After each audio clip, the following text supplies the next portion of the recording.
महान पुरुषों की वाणी उपदेश ग्रंथ है।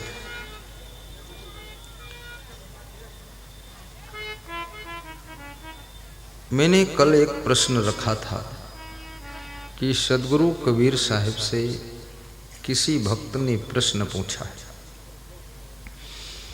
कि संसार में मनुष्य का जन्म हो जाता है, लेकिन जन्म लेने के बाद उसको जिंदगी कैसे जीना चाहिए। कबीर साहब 5 बातें बताते हैं। आपा तजय हरि भजय, नख शिख तजय विकार, सब जीवन से निर्वैर रहे, साधु मता है सार। प्रथम बात है आपा तजय। आपा का अर्थ क्या होता है? अपने आप का अभिमान होना, मैं ही सब कुछ कर रहा हूं, ये घमंड होना। पूरा संसार मैं ही चला रहा हूं, ऐसा अहंकार होना। ये पूरा घर हमसे ही चल रहा है, ऐसा सोचना, इसका नाम आपा है। मनुष्य को कार्य तो करना चाहिए, जिम्मेदारियां भी निभाना चाहिए, अपने अधिकारों का भी अनुपालन करना चाहिए, कर्तव्य का पालन करना चाहिए। मेरा धर्म क्या है इसको भी समझना चाहिए, लेकिन ऐसा नहीं समझना चाहिए कि पूरे संसार को मैं ही चला रहा हूं, या पूरे घर को मैं ही चला रहा हूं। ये संसार मृतलोक है,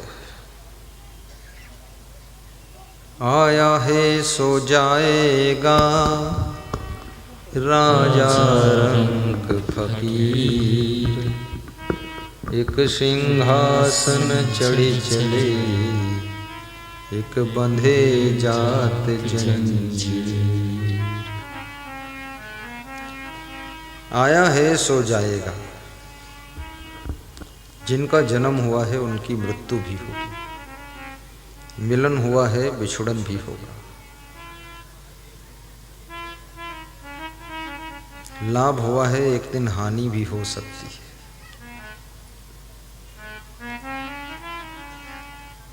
आवागमन का स्टेशन है ये संसार, यहाँ परमानेंट कोई नहीं रहता है, सब टेम्परेरी थोड़े समय के लिए आते हैं और अपना अपना रोल करके समय पूरा होने पर जगत के मंच को छोड़कर चले जाते हैं। अब कोई अपना रोल अच्छा निभाता है, कोई अपना रोल रो रो कर निभाता है, कोई अपना रोल निभाने के बजाय सोता ही रहता है, और कोई झगड़ा फगड़ा करके रोल निभाता है। लेकिन रोल तो निभाना पड़ता है, और एक आदमी को अनेक रोल दिखाना पड़ता है। एक बेटी है, माँ बाप के लिए उसको बेटी का रोल दिखाना पड़ता है, भाई के साथ में बहन का रोल दिखाना पड़ता है, नाना नानी के साथ में नतिन का रोल दिखाना पड़ता है, और मामा के साथ में ममेरी बहन का रोल दिखाना पड़ता है, और बुआ जी के साथ फूफा जी के साथ में जो रिश्ता बनता है उसका रोल दिखाना पड़ता है। पति के साथ में पत्नी का रोल दिखाना पड़ता है। एक ही व्यक्ति को अनेक रोल लगाना पड़ता है। गुरु के साथ में शिष्य का रोल, भगवान के साथ में भक्त का रोल, पुत्र के साथ में माँ का रोल, बहू के साथ में सासू का रोल, सासू के साथ में बहू का रोल। आज जो बहू है एक दिन वो सासू बनने की तैयारी कर रही है। आज जो सासू है वो दादी बनने की उम्मीदवार हो चुकी है। दादी का भी रोल दिखाना पड़ेगा। एक दिन तुम कम उम्र की बेटी थी, दौड़ती थी, उछलती थी, अब दादी माँ हो गई हो। जब बेटियों को उछलते दौड़ते देखती हो तो मन ललचाता है, मैंने भी ऐसी ऐसी छलांग लगाई है, लेकिन अब सब रिटायरमेंट हो गया। तुम किसी के बेटे हो, पुत्र का रोल निभाइए। पुत्र का क्या धर्म है? वही पुत्र किसी का भाई भी है, भाई का रोल दिखाओ। और भाई का रोल दिखाना है तो लक्ष्मण का अध्याय पढ़िए, भरत का अध्याय पढ़िए, शत्रुघ्न का अध्याय पढ़िए, राम का अध्याय पढ़िए। मैं एक भजन गाता हूँ कि कभी राम बन के कभी श्याम बन के चले आना, प्रभु जी चले आना। आपको भाइयों के बीच में कभी राम का रूप बनाना पड़ेगा, कभी लक्ष्मण बन करके अपने भाई की रक्षा करना पड़ेगा, और कभी भरत बन करके भाइयों से प्रेम करना पड़ेगा, कभी शत्रुघ्न बन करके भाई के साथ में मौन रहना पड़ेगा। चुप रहो, बोलो मत। कुछ लोगों को भ्रम है कि बोलने से बड़ी सफलता मिल जाती है। केवल बोलने से सफलता नहीं मिलती, तौल कर बोलने से सफलता मिलती है, कम बोलने से सफलता मिलती है, संभल संभल कर बोलने से सफलता मिलती है। और सफलता भी कई प्रकार की है, ये भी याद रखना। धन की सफलता, पद की सफलता, सामान प्राप्त करने की सफलता। आपका मकान बना गया तो मकान की सफलता है, अभी बहुत सी सफलता बाकी है। यश कीर्ति भी होना चाहिए। यश कीर्ति के क्षेत्र में आप कितना सफल हुए, आपकी प्रतिष्ठा भी होना चाहिए, उसमें कितना सफल हुए। लोगों की आपके प्रति निष्ठा भी होना चाहिए।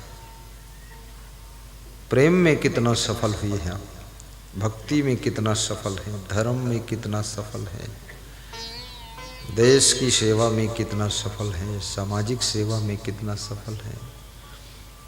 आपके पास में एक सब्जेक्ट नहीं है, एक आदमी के पास में अनेक जिम्मेदारियां हैं। सभी जिम्मेदारियों में आपको सफल होना है। आलस्य और लापरवाही, अधिक नींद लेने का स्वभाव, गुस्सा, जिद्दी, ये आदतें आपके सफलता में बाधक बनती है। सन्यच्छति यो वेगम क्रोधा हर्षयो उत्थितम। विदुर जी कहते हैं, जो व्यक्ति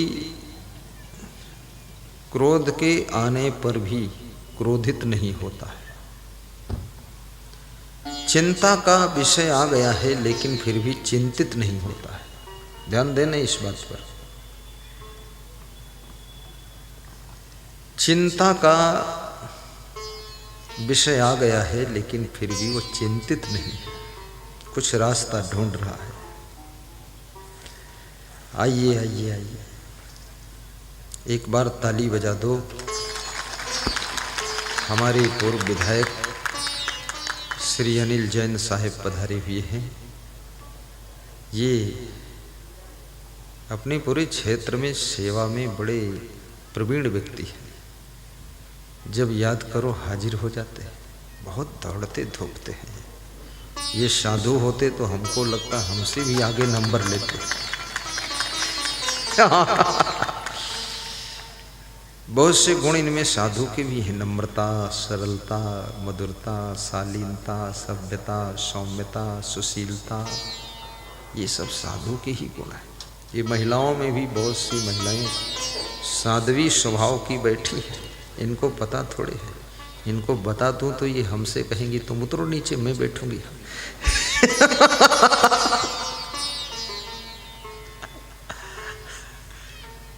बहुत तुम्हारे अंदर भी साधु का गुण है, इसीलिए तुमको साधु अच्छे लगते हैं। साधुओं का बहुत बड़ा हलचल भी हुआ है पूरे देश विदेश में। क्या क्या सब पचड़ा लफड़ा झगड़ा, लेकिन फिर भी तुम साधु को छोड़ नहीं पा रहे हो। आखिर है क्या मामला? आपके अंदर खुद ही साधु का गुण है, इसलिए साधु की तरफ आकर्षित हो जाते हो। ढूंढते रहते हो सच्चा संत मिल जाएगा। मिले कोई सच्चा संत फकीर, मिले कोई सच्चा संत फकीर, जो पहुँचा दे भव दरिया के तीर, मिले कोई सच्चा संत फकीर। हे गुरुदेव, कोई सच्चा संत फकीर मुझे मिला दो, जो मुझे भवसागर के पार लगा दे। भवसागर काम, क्रोध, लोभ, मोह, ईर्ष्या, द्वेष, अहंकार, यही तो भवसागर है। और क्या भवसागर है? ये मत सोचना कहीं भगवान ने भवसागर खोद के रखा है तुम्हारे लिए। भगवान क्यों खोदेगा? अपना अपना भवसागर तुम स्वयं निर्मित करते हो, स्वयं अपने अपने भवसागर को खोदते हो। ये काम, क्रोध, लोभ, मोह, ईर्ष्या, द्वेष, अहंकार ही भवसागर है। इससे जो हमें पार लगा दे, इसमें जो तैरना सिखा दे, ज्ञान की नौका प्रदान कर दे, मिले कोई सच्चा संत फकीर। आइए बंटी शर्मा, खिलचीपुर। हरीश बिठाओ बंटी शर्मा को, शर्माना नहीं तुम साधु हो। ये बंटी शर्मा प्यारा है, खिलचीपुर का आयोजक है। ताली बजा दो। ये है बंटी शर्मा, बहुत छोटे हैं। छोटी छोटी गैयाँ, छोटे छोटे ग्वाल, छोटे छोटे संत हैं, छोटे छोटे भक्त। संत खाते हलवा, भक्त खाते जलेबी, और गुरु जी पीवे मारा दूध। एक भक्त मेरे साथ में मिर्जापुर के सत्संग में परिक्रमा करने गया, तो ये भजन बना बना के गा रहा था कि संत खावे हलवा और भक्त खावे पूड़ी। तो हम कहे गुरु जी, बोले गुरु जी पीवे दूध। हमने कहा तू कैसे जान गया? बोले और कुछ बचा ही नहीं, वही पी लो आप। वास्तव में भक्त कोई छोटा नहीं होता है, भक्त का स्थान बहुत बड़ा होता है। संत का दर्जा भी बहुत बड़ा होता है। भक्त का मतलब ही है जो प्रेम से भरा हुआ है, जिसके अंदर पवित्र निस्वार्थ प्रेम है, निष्काम प्रेम है, वही भक्त है। देशभक्त, गुरु भक्त, गौ भक्त। प्रमोद भाया जी मिर्जापुर के सत्संग में आए थे। अभी वह कैबिनेट मंत्री हैं, बहुत बड़े पद पर है। मुझे उम्मीद नहीं थी प्रमोद भाया के पास में इतना बड़ा दिल है। 2 मिनट बोलने का अवसर दिया तो उन्होंने क्या कहा, बोले जो प्रोग्राम करा रहा है ये छोटा संत रामपाल दास, आइए। ये रामपाल दास उस गांव का बच्चा मेरे साथ में था। इनकी इच्छा थी मेरी जन्मभूमि में प्रोग्राम हो जाए, तो इन्होंने प्रोग्राम रखा था। इनके भाई धनराज भाई ने भी पूरा समर्पण किया और इनके गांव के लोग यहाँ आए हुए हैं। महेंद्र पारेता जी और नाम बताओ, अशोक जी, बाबूलाल जी, खड़े हो जाओ। हेमराज जी खड़े हो जाओ। खड़े हो गए? जो नहीं खड़ा होगा बकानी में रहना पड़ेगा। यही ललित शर्मा जी, गौड़ साहब, ये देखिए 6-7 लोग मिर्जापुर से आए हुए, बड़ी श्रद्धा से, बड़ा आयोजन था वो भी। धन्य हो, आपको भी आशका दी आशीर्वाद दे रही है कि बकानी तक आप आए हैं।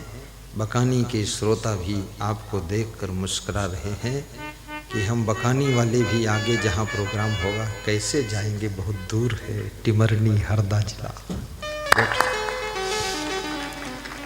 धन्य हो रामपाल जी।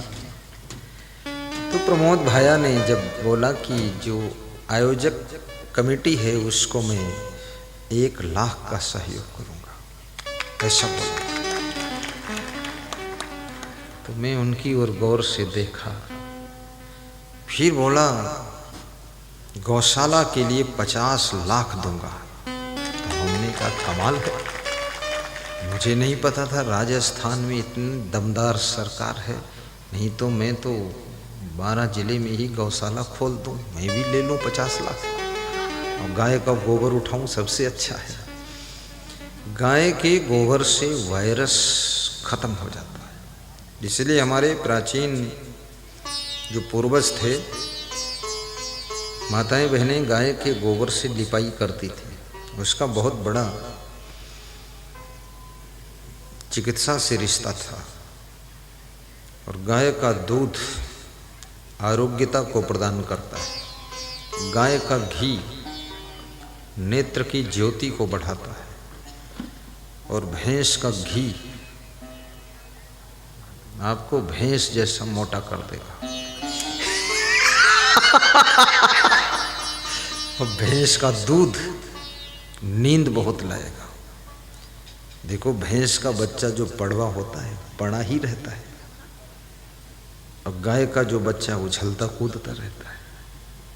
दूध में भी फर्क होता है, माँ का दूध, बकरी का दूध, भैंस का दूध, गाय का दूध, सब डिफरेंस है इसमें। बालक के लिए सबसे अच्छा तो माँ का दूध है, लेकिन ज़्यादा दिन नहीं पी सकते माँ का दूध, उसकी सीमा है।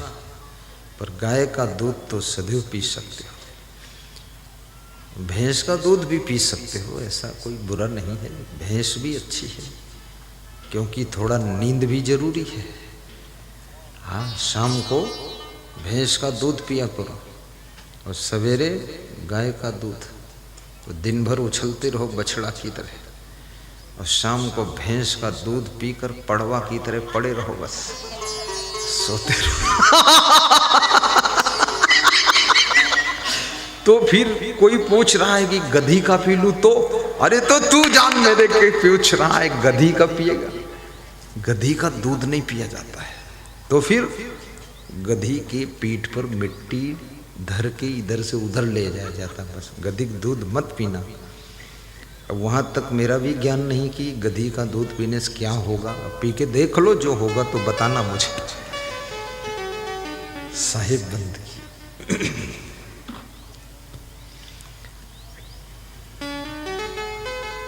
दाल चावल सब्जी रोटी सब सही, प्रोटीन विटामिन कार्बोहाइड्रेट वसा और मिनरल्स से युक्त होता है, इसको लेना चाहिए। भले ही थोड़ा खाएं आप दाल, लेकिन थोड़ी दाल लीजिए, उसमें प्रोटीन बाहुल्य मात्रा में मिलती है। रोटी भी खाइए थोड़ा सा, और पानी पर्याप्त पीजिए,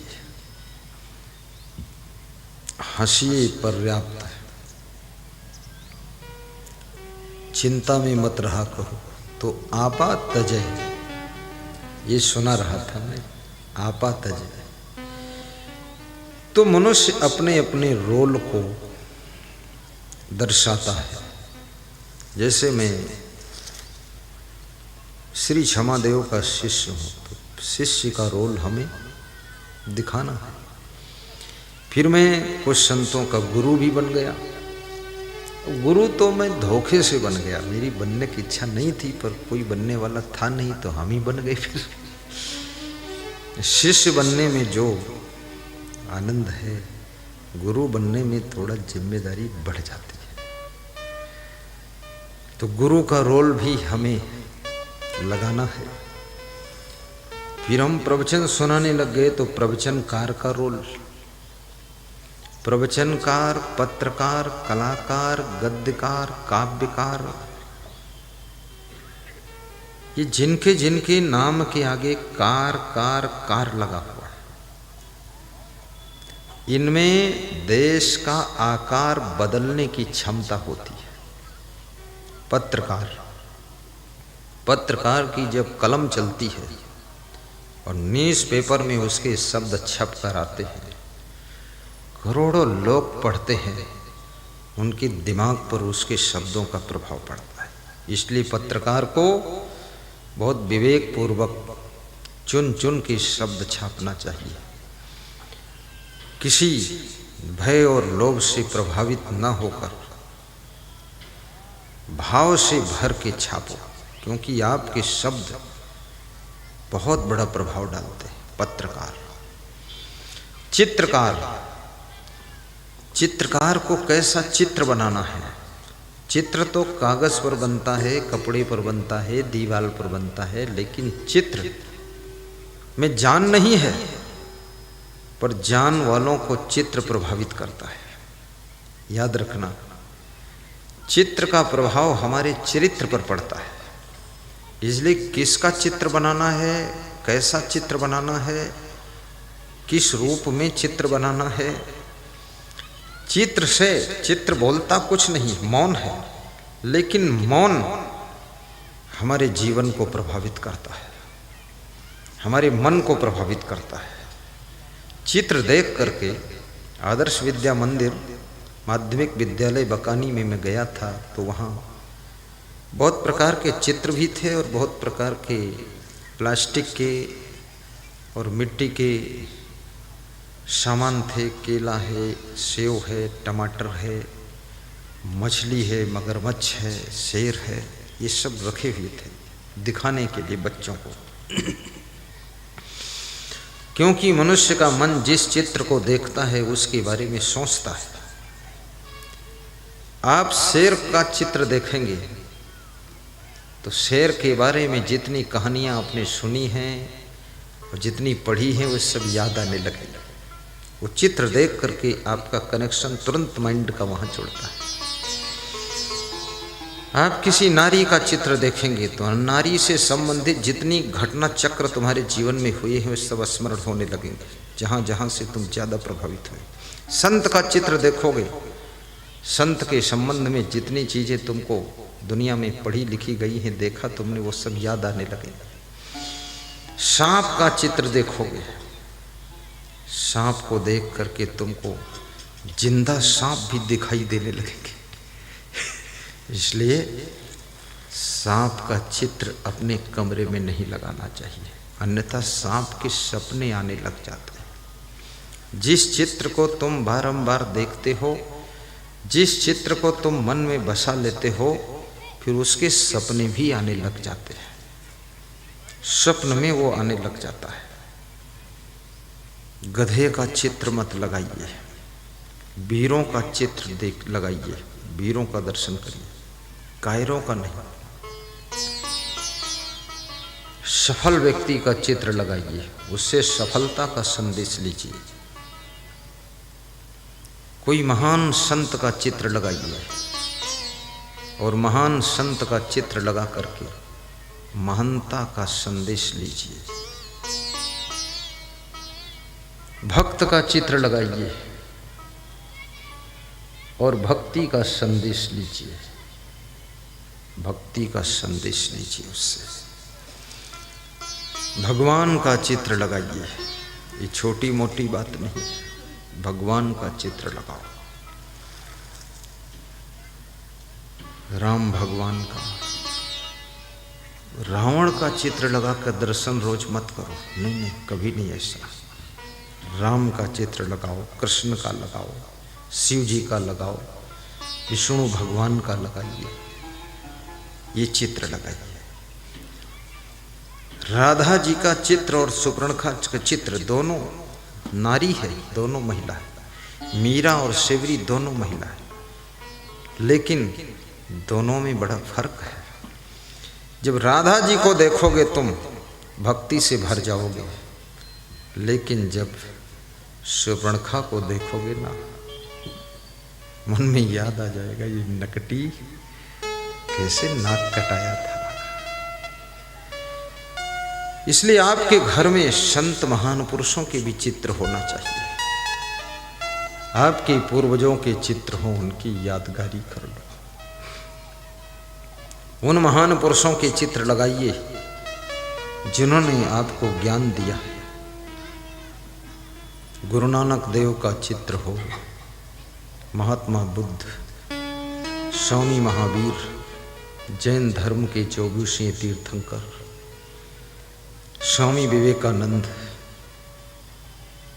कबीर साहेब, पूज्य श्री क्षमादेव जी, स्वामी रामेश्वर आश्रम। चित्र है तो मुर्दा, लेकिन जिंदा आदमी को प्रभावित करता है। हीरो हीरोइन का चित्र लगाओगे, तुम्हारे भीतर वासना जागृत होगी। राधा मीरा सेवरी का चित्र लगाओगे, तुम्हारे भीतर भक्ति और उपासना जागृत होगी। तो चित्रकार को भी ऐसे चित्र बनाना चाहिए जिस चित्र का दर्शन करके पूरे जगत के नर नारियों के मन के अंदर भक्ति भाव जागृत हो, शुद्ध प्रेम पैदा हो, देशभक्ति पैदा हो,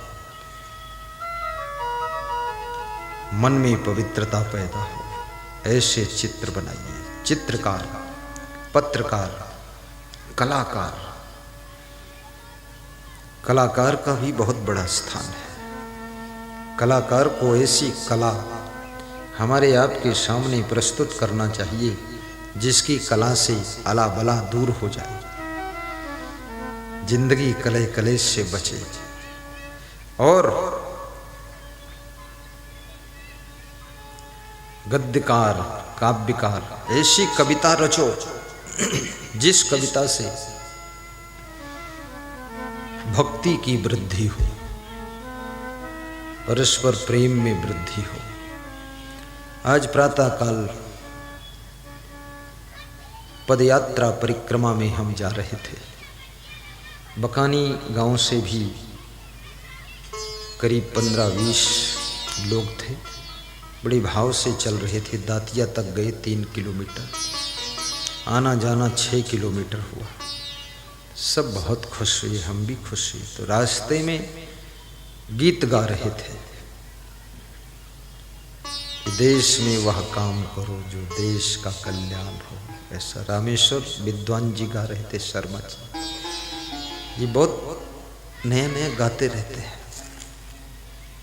मुस्कुराते भी रहते हैं, प्रेमी हैं, शिक्षक भी हैं। मेरा संत भी गा रहा था, प्रेमपाल दास, बहुत अच्छा गा रहा था। हमारा धर्म हो सेवा, हमारा कर्म हो सेवा। उन पंक्तियों को सुन करके जितने लोग वहां थे सबके मन में भाव उमड़ रहा था कि मैं भी महान सेवक बनूं। वह शक्ति हमें दो दया निधि, कर्तव्य मार्ग पर डट जावें, पर सेवा पर उपकार में हम जगजीवन सफल बना जाएं। ये प्रार्थना स्कूल में होती है सवेरे सवेरे, और इस प्रार्थना में बहुत अर्थ भरा हुआ है। पर सेवा पर उपकार में हम जग जीवन सफल बना जावें, पर सेवा पर नियम का ध्यान रखना, प्रवचन सुनने में भी भूल मत जाना। कोई नहीं मजबूरी है, लेकिन मास्क जरूरी है, बात है। और 5 फीट की रखनी दूरी है, कोई नहीं मजबूरी है, लेकिन मास्क जरूरी है। अब 5 फीट की रखनी दूरी है। नाप लो, अंदाज लो, नापोगे कहाँ, यहाँ फुट लेकर नहीं आए। बच्चों को दौड़ने मत देना यहाँ।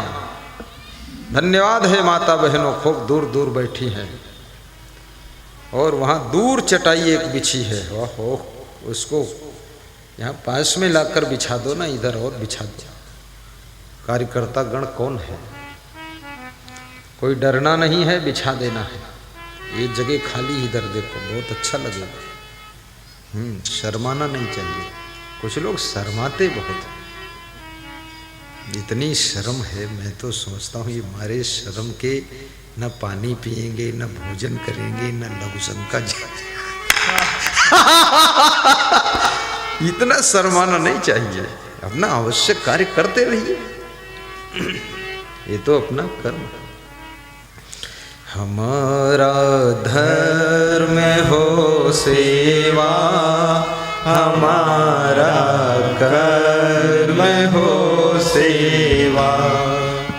सेवा भाव से जब कोई कर्म करते हो तो तुम्हारा कर्म ही धर्म का प्रभाव रखता है। निष्काम भाव से सेवा और सेवा भाव से कर्म, वो कर्म ही धर्म बन जाता है। हमें सेवक बना जाना, सदा सत्संगियों में। बहुत सुंदर लग रहा है, बताइए। खेल का मैदान सत्संग का मैदान हो जाना। हमारे ध्यान में कोरोना गाइडलाइन का ठीक से पालन हो रहा है, में बस जाना। हमारे ध्यान में आकर प्रभु जी आँखों में बस जाना। हमारे गाइए संकोच मत करिए। प्रभु जी आँखों में बस जाना। हमारा धर्म हो सेवा, हमारा कर्म हो सेवा। हमारा धर्म हो सेवा। कब क्या सेवा करना है आपको स्वयं डिसीजन लेना पड़ेगा। कर्म हो सेवा, सदा सत्संगियों में मिल हमें सेवक बना जाना। सदा सत्संगियों में सेवा मिल जाए वो सबसे अच्छी सेवा है। सेवा में भी अंतर है। सेवक बना जाना। हमारे ध्यान में आकर गुरु जी आँखों में बस जाना। हमारे ध्यान में आकर गुरु जी आँखों में बस जाना। बहा दो प्रेम की सरिता दिलों में प्यार का सागर।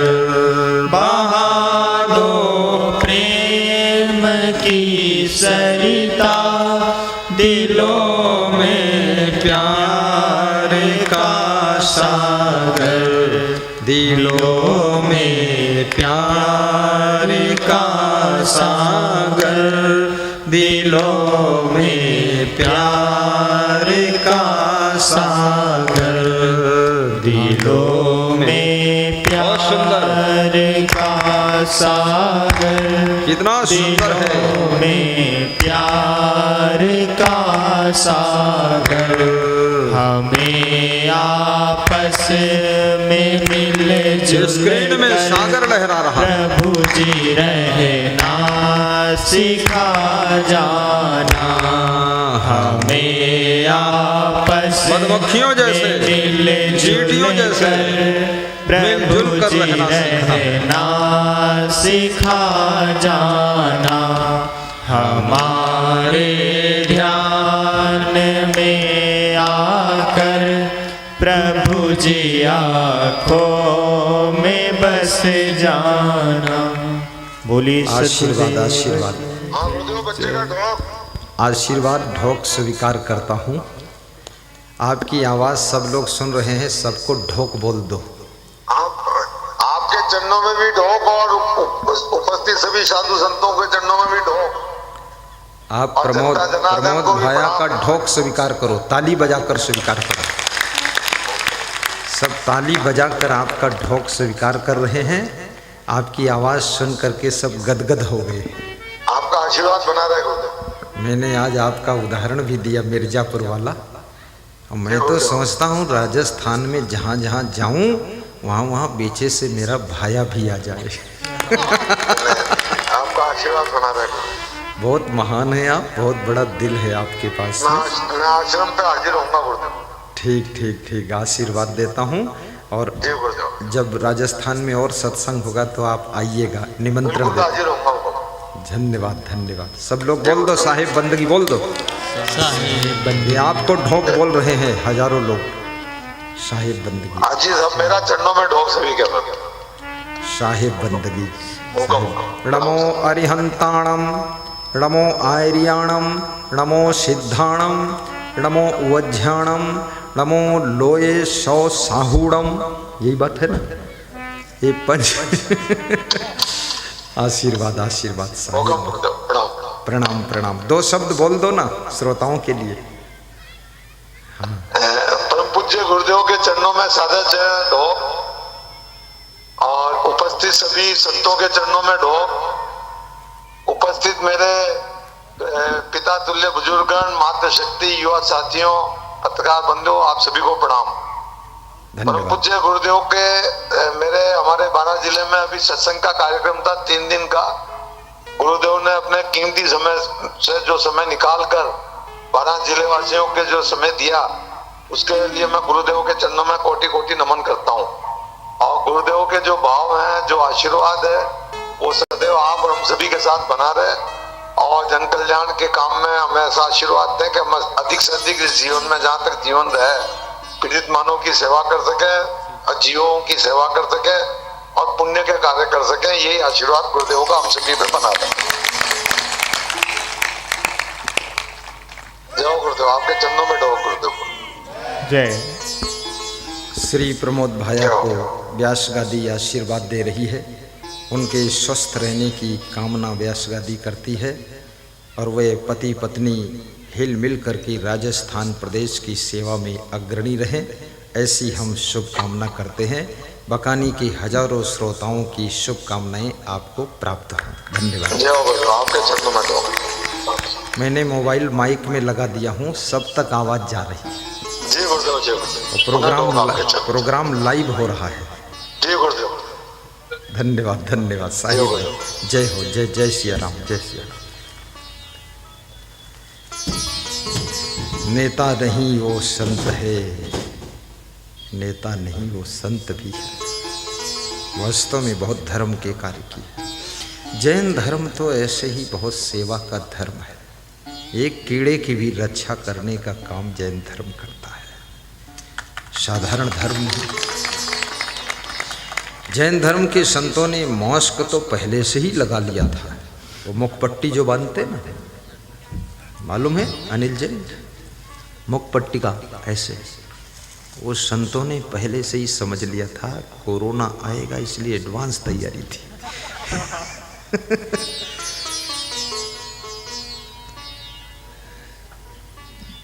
मुदु मंगलमय संत समाजो, जो जग जंगम तीरथ राजू। मुदु मंगलमय संत समाजो, जो जग जंगम तीरथ राजू। सुनि समझई जन मुदित मन, मज्जई अति अनुराग। लहई चार फल अछत तनु, साधु समाज प्रयाग। प्रवचनकार जो प्रवचन देता है वैसे ढंग से प्रवचन दे जिससे समाज का आकार सुंदर निर्मित हो, तब उसका प्रवचन सार्थक माना जाता है। समाज में शांति की स्थापना हो, हिंदू मुस्लिम सिख ईसाई आदि के भेदभाव भी खत्म हो, मानव मानव में प्रेम बढ़े, ऐसा उसके प्रवचन का ढंग हो, जिससे कि हमारे देश में विश्व में शांति की स्थापना हो। ऐसा प्रवचनकार को प्रवचन के माध्यम से नर नारियों के जीवन के आकार को ढालना चाहिए। ये प्रवचन कोई छोटी मोटी बात नहीं है। कथाकार अपनी कथा के माध्यम से जन जन के मन में जो व्यथा बैठी है उस व्यथा को निकाल कर बाहर कर दे, वही कथाकार सफल कथाकार माना जाता है। चाहे वो राम कथा का माध्यम हो या भागवत कथा का माध्यम हो या विष्णु कथा, शिव कथा, कोई भी कथा हो, लेकिन जो कथा ऐसे ढंग से सुनाई जाए कि मन की व्यथा दूर हो जाए और मन चिंता मुक्त हो जाए और मन में प्रसन्नता आ जाए, वही कथा है। कथाकार का भी बड़ा महत्वपूर्ण स्थान है। और याद रखना, कथाकार, प्रवचनकार, पत्रकार, चित्रकार, कलाकार, काव्यकार और क्या होता है? कोई बचा है? ढूंढ लो, कोई कार वाला हो तो बताओ। हैं? क्या ढूंढोगे? रहने दो, इतने में काम चल गया है।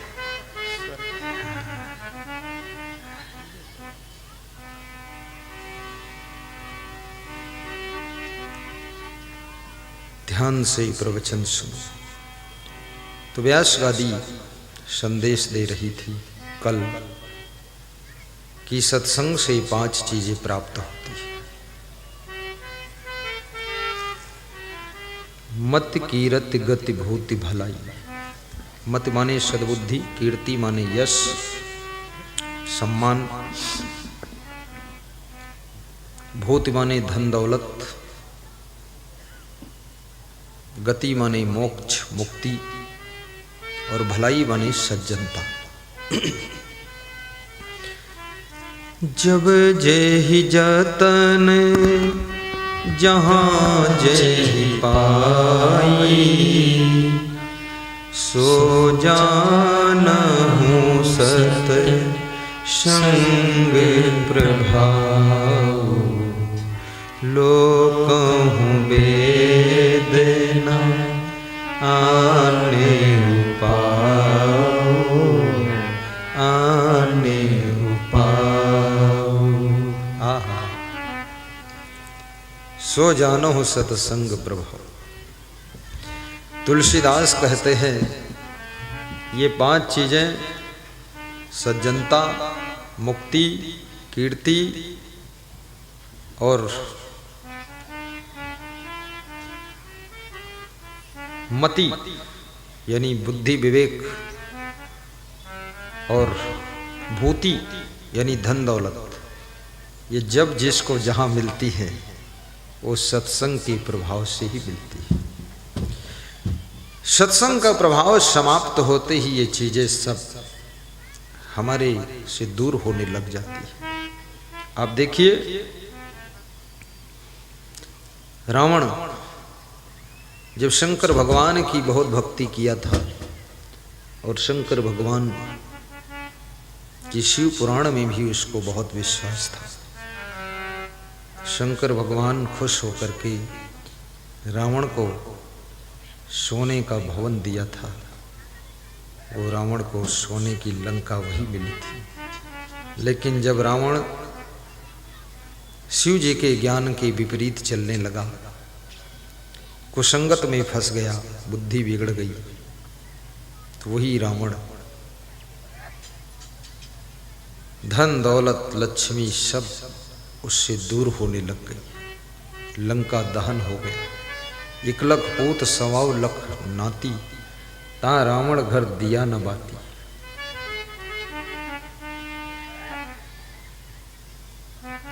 इतना बड़ा परिवार रावण का था, लेकिन कोई दीपक जलाने वाला घर में नहीं बचा था।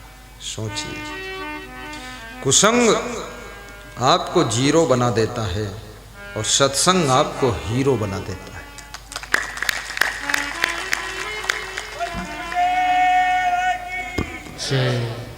इसलिए सत्संग की शरण में जाइए।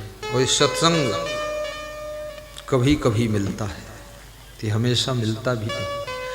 ये तो कोई आपके क्षेत्र में, आपके गांव में पुरुषोत्तम घाटिया जैसा, प्रेमलता घाटिया जैसा परिवार हो, जिसमें जगदीश घाटिया, भैरूलाल घाटिया, चिरंजी घाटिया, रामचंद्र घाटिया, गिरिराज घाटिया जैसे भाई हों, रामेश्वर घाटिया, दिनेश घाटिया, रामविलास घाटिया, ऐसा पूरा परिवार हो, तब ये सत्संग कहीं कहीं प्रारंभ होता है। क्योंकि इसमें परिवार का भी मैच होना चाहिए। परिवार में अगर तुम्हारी पत्नी भी कहती है अरे रहने दो सत्संग कराने को, बस गड़बड़ हो गया। तुम्हारा मन हो, साथ में तुम्हारी वाइफ का भी मन हो, भाइयों का भी मन हो, भाइयों की पत्नियों का मन हो, बेटे बेटियों का मन हो, जितेंद्र वीरेंद्र रानू का भी मन हो, देवेंद्र का भी मन हो, हेमंत का भी मन हो, तब सत्संग कराने का आनंद आता है। बहुत बड़ी बात ये छोटी मोटी बात नहीं, बहुत बड़ी बात है।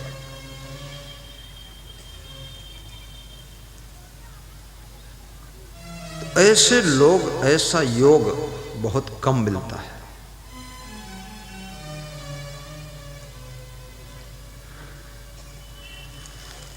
और ये सत्संग का एक एक शब्द अमृत के तुल्य होता है। आपने सुना है कि जहर तो संसार में देखा भी है, कितने लोगों ने आजमाया भी है, लेकिन अमृत किसी दुकान पर बिकता है कि दे दो 500 रुपये का 100 ग्राम अमृत? नहीं, जहर तो मिल जाएगा 500 रुपये का 50 ग्राम, लेकिन अमृत नहीं मिलता है। अमृत तो अमोल है, वो मूल्य से थोड़े मिलेगा। तो अमृत है क्या? ये सत्संग के शब्द ही अमृत वाणी है ये। और ये अमृत वाणी सुनने से जीवन में जो अमर आत्मा है उसका ज्ञान हो जाता है। तुम शरीर नहीं हो, तुम मन नहीं हो, तुम इंद्रियां नहीं हो, तुम बुद्धि नहीं हो, तुम इनके सब के ज्ञाता हो, दृष्टा हो, तुम मन से भी ऊपर हो, तुम शुद्ध बुद्ध चैतन्य स्वरूप आत्मा हो, तुम शुद्ध बुद्ध जीव हो, चेतन हो, दृष्टा हो, साक्षी हो, अजर हो, अमर हो, अविनाशी हो। तुम्हारी मृत्यु कभी नहीं होती है, केवल शरीर का चोला बदलता है बस। तुम कभी मरते नहीं हो, तुम कभी जन्मते नहीं हो, तुम कभी बूढ़े नहीं होते हो, न तुम जवान होते हो, न बालक बनते हो।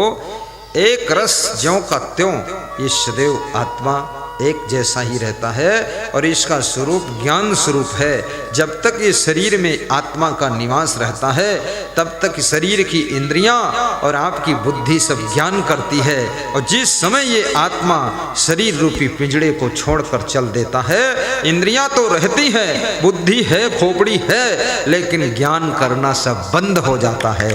इसलिए आत्मा का स्वरूप ज्ञान स्वरूप है। बोलिए सद्गुरुदेव की जय। आत्मज्ञान भी प्राप्त करिए, अन्यथा बहुत हाय हाय में जिंदगी बीतेगी। बहुत रोगे, धोगे, चिल्लाओगे, तड़पोगे, हैया दैया भैया मैया, ये सब होगा। आत्मज्ञान भी प्राप्त करो। आत्मज्ञान क्या है? मैं अविनाशी नासी सब, क्षण क्षण उत्पत्ति दृश्य। ये जो दृश्य सामने दिखाई दे रहा है जगत का, ये क्षण क्षण उत्पन्न होने वाला है, क्षण क्षण नष्ट होने वाला है, लेकिन हम इसके दृष्टा हैं। अजर अमर अविनाशी आत्मा है, हम इसको देखते हैं। हम न कभी नष्ट होते हैं, न कभी हमारा जन्म होता है। हम ज्यों के त्यों सदैव रहते हैं। ऐसे शुद्ध बुद्ध चैतन्य स्वरूप हम आत्मा हैं, ये समझना है आपको। कितनी स्त्रियां समझ जाती हैं कि मैं तो बस केवल पत्नी हूं, केवल मां हूं। नहीं, नारी का शरीर है, नर का शरीर है। ये आत्म तत्व न नर है न नारी है, ये नर नारी से भी परे है, इस शरीर से भी परे है, मन से भी परे है, बुद्धि से भी परे है।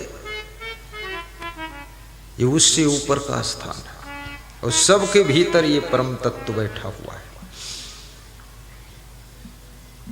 उपदृष्टानुमंता च भर्ता भोक्ता महेश्वरः, परमात्मेति चाप्युक्तो देहे अस्मिन् पुरुषा परः। श्री कृष्ण कहते अर्जुन से, सबके शरीरों में आत्मा विराजमान है। ईश्वरा सर्वभूतानां हृदय से अर्जुन तिष्ठति। ईश्वर समस्त शरीर, भूत माने होता शरीर, भूत माने भूत प्रेत नहीं है। भूतानाम यानी शरीरधारियों के अंदर ईश्वर आत्मा के रूप में विराजमान है, हृदय में बैठा हुआ है। इसलिए आप एक बात सोचिए, आपके अंदर दो प्रकार की विचारधारा हमेशा चलती है। जब आप कुछ भी डिसीजन लेने लगते हो, जब गलत डिसीजन होता है तो अंदर से ब्रेक लगता है कि ये गलत है, तो तुम्हारा मन कहता है अरे ऐसे थोड़ा बहुत तो गलत चलता है। तो फिर आत्मा रोकती है तो गलत, तो फिर मन समझाता है अरे ठीक है चलो करते हैं। ये जो सही आवाज अंदर से आ रही है वो तुम्हारी आत्मा की आवाज है, और आत्मा की आवाज से जो चलता है तो कहते हैं वो आत्मा फिर परमात्मा का रूप लेता है, परमात्मा का रूप लेता है। क्या ढूंढ रहे बन बन, घट घट में समाया है, क्या ढूंढ रहे। ताली बजा के गाइए थोड़ा सा, तो नींद आ जाएगी, कौन जिम्मेदार होगा? सो जाओगे तुम, क्या सोने के लिए नहीं आए हो। न सोना है न रोना है, सुनना है और हंसना है, गुरु के ज्ञान में डूबना है। भीतर उसकी ही तो छाया है, क्या ढूंढ रहे बने बने, क्या ढूंढ रहे बने बन। घट घट में समाया है, क्या ढूंढ रहे बने बन, क्या बड़ी महत्वपूर्ण बात है। एक बार महाराष्ट्र के संत एकनाथ रामेश्वरम नाथ की यात्रा पर जा रहे थे। संत महात्मा और महान भक्त तीर्थ यात्रा प्राचीन समय में पैदल करते थे। अब तो बड़ी सुविधा है गाड़ी से तीर्थ यात्रा करने में। सुबह लोग जाते हैं और शाम को घर आ जाते हैं, तीर्थ यात्रा हो जाती है। इतनी अच्छी गाड़ियां हैं, इतनी अच्छी रोडें हैं और भारत देश का भी विकास बहुत तेज हो रहा है। 4 लेन, 6 लेन, 8 लेन, 10 लेन रोडें बन रही है। और जैसे बिजली से ट्रेन चलती है ऐसे बिजली से बस और ट्रक भी चलेंगे और व्यवस्था बन रही है। हमारे नितिन गडकरी साहब व्यवस्था करने जा रहे हैं। बहुत बुद्धिमान आदमी, कुछ न कुछ खोज करते रहते हैं। और मैं तो सोचता हूँ कि भारत देश में 8 लेन भी हो, 10 लेन भी हो, 3 मंजिल की रोड हो, बस नीचे भी, बीच में, फिर ऊपर। सबसे ऊपर जो लास्ट में उतरना है 500 किलोमीटर बाद, वो कार सबसे ऊपर चले और जो बड़े बड़े ट्रक हैं वो नीचे चले और बीच में जो है मीडियम गाड़ियाँ चले, खुड़भोड़ खुड़भोड़ खुड़भोड़। हम लोगों की गाड़ी सबसे ऊपर, क्योंकि आखिरी में ऊपर ही जाना है। हाँ, ऐसा है। बहुत तेज विकास हो रहा है। बिल्कुल दुबई जैसा, हांगकांग जैसा हमारा देश एक दिन हो जाएगा। मैं हांगकांग में गया तो वहाँ की जो रोडें देखा मैंने, और दुबई की रोडें, क्या बात है। ऐसा हमारे देश के अंदर, हमारे देश के अंदर एक प्रॉब्लम है। वो क्या है? हमारे देशवासी गंदगी खूब फैलाते हैं। कहीं भी कागज़ फाड़ कर फेंक देंगे, कहीं लिफाफा डाल देंगे, कहीं बोतल फेंक देंगे और कहीं गिलास फेंक देंगे, कहीं भी थूक देंगे और कहीं भी बाथरूम चले जाएंगे। मैंने तो देखा वो जो सरकार ने शौचालय बनाए हैं ना, एक गांव में शौचालय में किराना की दुकान खोलकर बैठा था आदमी। तो मैंने कहा कमाल है, ये क्या कर रहे हो तुम? बोले जरूरत ज्यादा थी किराना की, शौचालय तो कहीं भी खोलेंगे। ऐसे लोग, इनको कौन समझाएगा? शौच कभी बाहर नहीं जाना चाहिए, क्योंकि शौच से बहुत प्रदूषण फैलता है, बहुत वायरस फैलता है, बहुत बैक्टीरिया, बीमार करने वाले बैक्टीरिया फैलते हैं, कीटाणु फैलते हैं। इसलिए शौच हमेशा फ्लश लेटरिन में जाना चाहिए और शौच जाने के बाद पानी डालना चाहिए 1 बाल्टी भर के, ताकि सफाई हो जाए। और वहाँ की अंदर की फर्श को धो देना चाहिए और फिर दरवाज़ा बंद कर देना चाहिए। कितने लोग शौच का दरवाज़ा खोल के रखते हैं, रात भर उसी कमरे में सोते हैं और शौचालय का दरवाज़ा खुला रखते हैं और खुशबू लेते रहते हैं। तो मैंने कहा बहुत कम समझ का आदमी है, ये दरवाज़ा मैं बंद करूँगा? अपना दरवाज़ा खुद बंद करूँ। हाँ, ज़्यादा से ज़्यादा जरूरत है तो डोर क्लोजर लगा दीजिए। आपको यदि स्मरण नहीं रहता है, डोर क्लोजर खोल दीजिए, अपने आप बंद हो जाएगा। फिर सफाई शुद्धता रखिए, अपने घरों को भी ठीक से साफ कीजिए। घर आपका कच्चा हो, पक्का हो, बड़ा हो, छोटा हो, जैसा हो, लेकिन साफ सुथरा रखो, ठीक ठाक रखो। कल मैं बकानी गांव में कई घरों में पधरौनी गया था। जगदीश भाई के यहाँ गया। जगदीश भाई बोलता हूँ मैं, नाम तो है श्री जगदीश घाटिया साहब, श्रीमती कृष्णा जी। बड़ा अच्छा घर, साफ सुथरा, आनंद आया। उसके बाद फिर रामचंद्र जी के यहाँ गया। रामचंद्र जी याद है ना, उनका भी ठीक लगा, सेटिंग सही। फिर उसके बाद माइंड काम कर जाए, सबको याद रखना है। संजय जुलानिया जी, भैरूलाल जुलानिया जी, बंसीलाल जुलानिया, उनके यहाँ गया, बड़ा अच्छा लगा। थोड़े में सेटिंग बहुत अच्छी थी, वहाँ भी बहुत अच्छी सेवा किया, सेटिंग अच्छी थी। फिर भैरूलाल जी के घर पर गया। भैरूलाल जी ये बहुत भोले भाले हैं, आओ। मंद मंद मुस्कुराते, गदगद रहते हैं, गदगद यानी बहुत सुखी इंसान। मस्त मस्त। इनके यहाँ भी गया, बहुत अच्छा लगा। ताली बजा दो। परिवार में यही सबसे बड़े हैं, है ना? भाइयों में सबसे बड़े यही। जगदीश कहाँ हैं? हाँ बैठे रहो, ठीक है।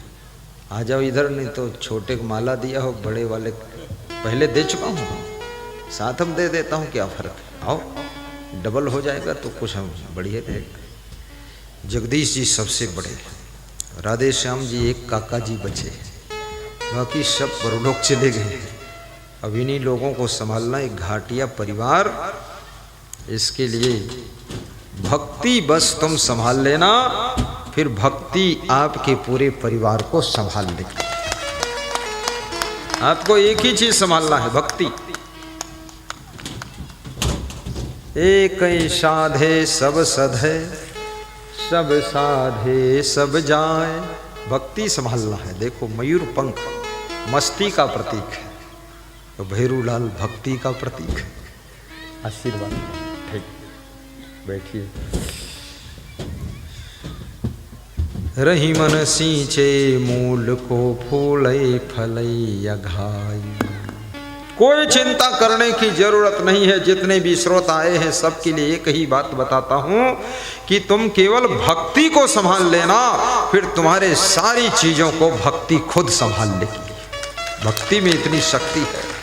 बोलिए सद्गुरुदेव की जय। भक्ति की शक्ति को दुनिया ने जाना, श्री राम ने भी भक्ति को माना। भक्ति की शक्ति को दुनिया ने जाना, श्री राम ने भी भक्ति को माना। गुरु ही हरेंगे, गुरु ही हरेंगे तेरा तपन। गुरु भक्ति में तू लगा ले लगन, गुरु भक्ति में तू लगा ले लगन। तेरे अवगुणों का, तेरे अवगुणों का होगा दमन। गुरु भक्ति में तू लगा ले लगन, गुरु भक्ति में तू लगा ले लगन। तुम्हें बता रहा था आपा तजय, दूसरी चीज हरि भजय। आप कार्य तो करो लेकिन कार्य का बोझा बनाओ मत। कार्य को पूजा बनाइए, बोझा नहीं। हंसते हंसते कार्यों को संपादित कीजिए और हरि भजन, हरि का भजन करो।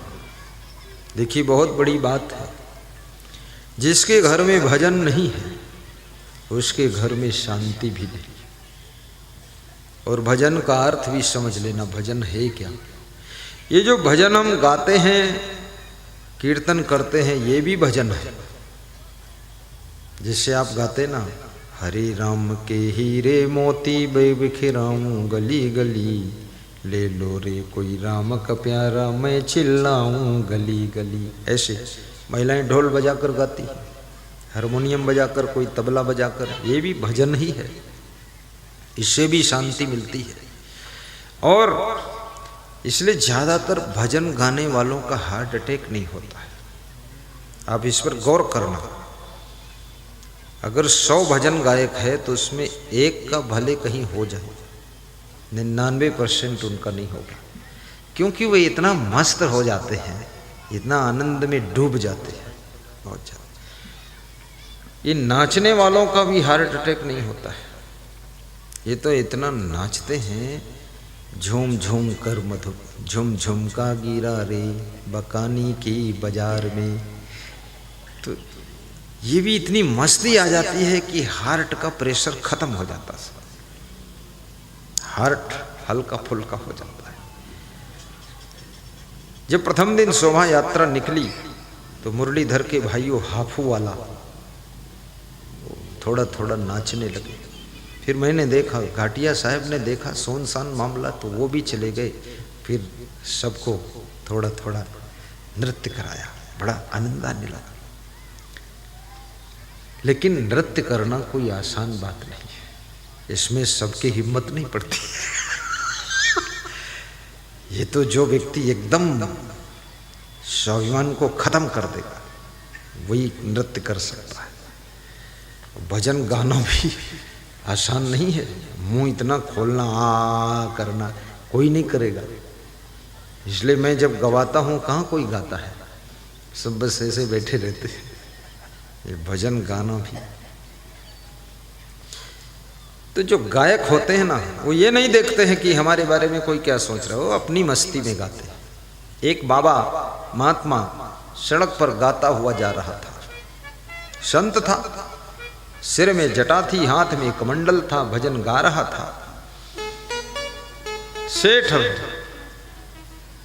रामलाल का लड़का श्यामलाल दुकान पर बैठा हुआ था, कपड़े की दुकान थी। श्यामलाल ने अपने मुनीम से कहा, इस महात्मा को बुलाओ, बाबा को बुलाओ, ये जो भजन गा रहा बहुत अच्छा लग रहा है। बुलाया तो मुनीम ने कहा, अरे महात्मा को जाने दो, वो गा रहा है, उससे क्या मतलब है। अरे नहीं, मुझे को सुनना है, अच्छा लगा मुझे। तो महात्मा आया, महात्मा को बिठाया दुकान में और बोले भजन सुनाओ। बोले भजन तुम्हें अच्छा लगा है जो सुनाऊं?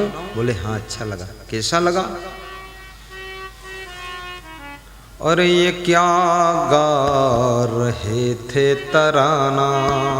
हे बाबा, ये कौन सा तराना गा रहे थे तुम, सुना दो। अरे ये क्या गा रहे थे तराना, बराए करम वो सुना दीजिए गाना।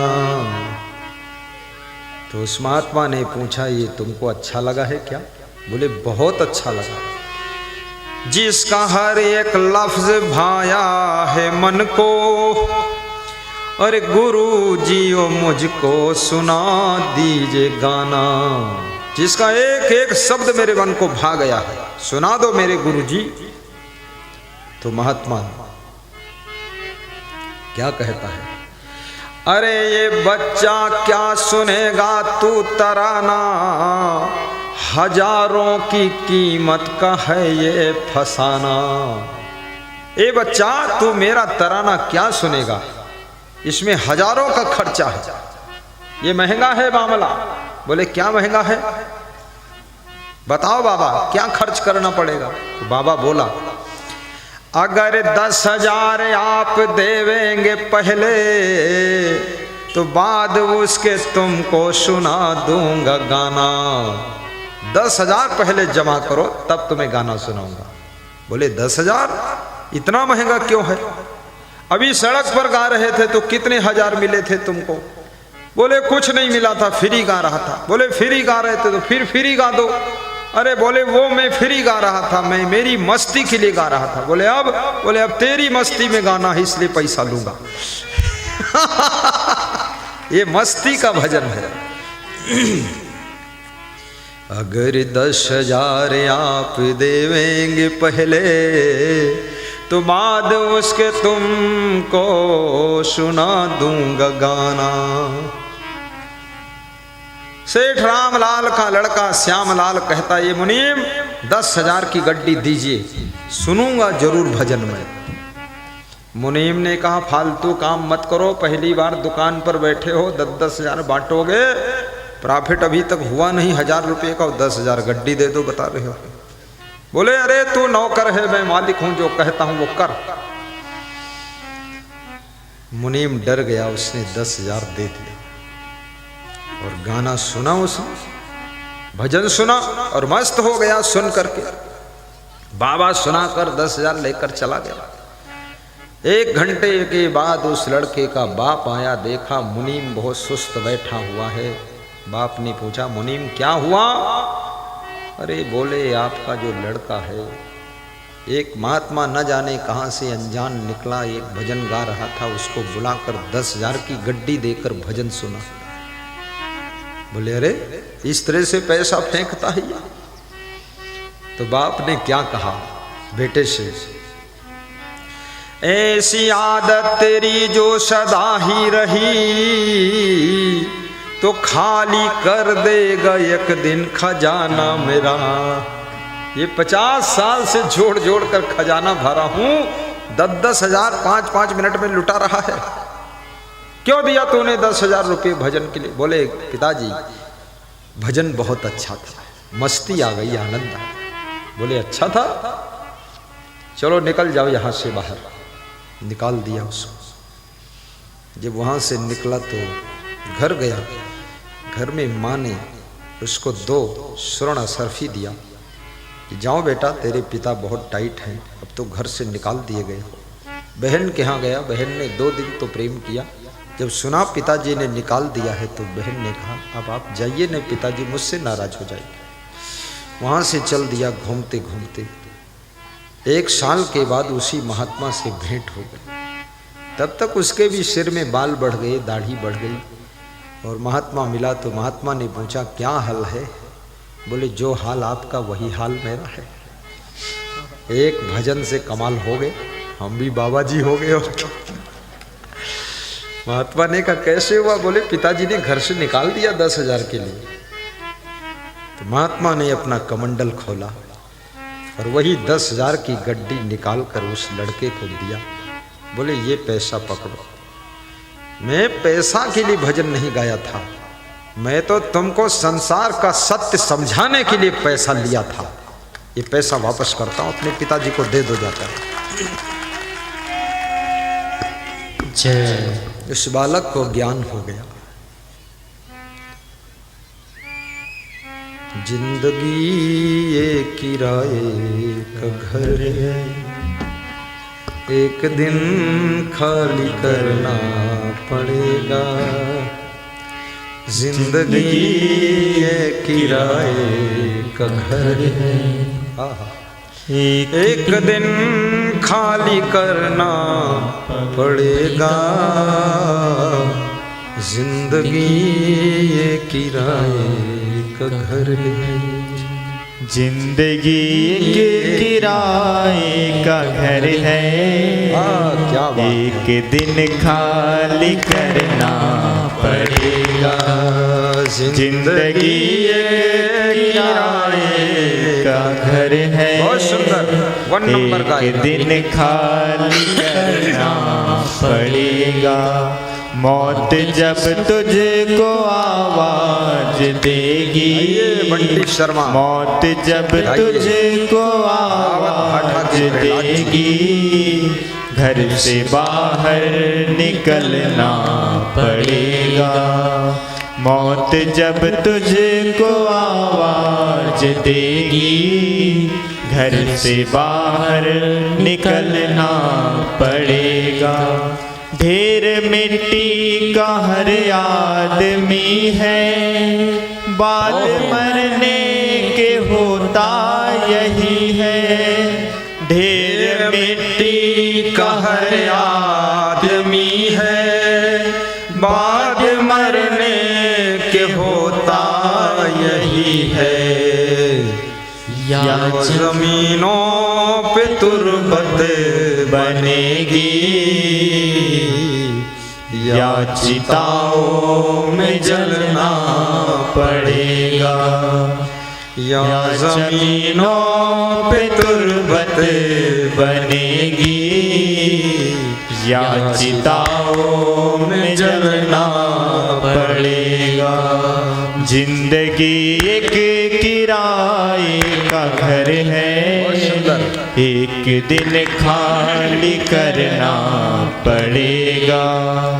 मौत जब तुझको आवाज देगी, घर से बाहर निकलना पड़ेगा।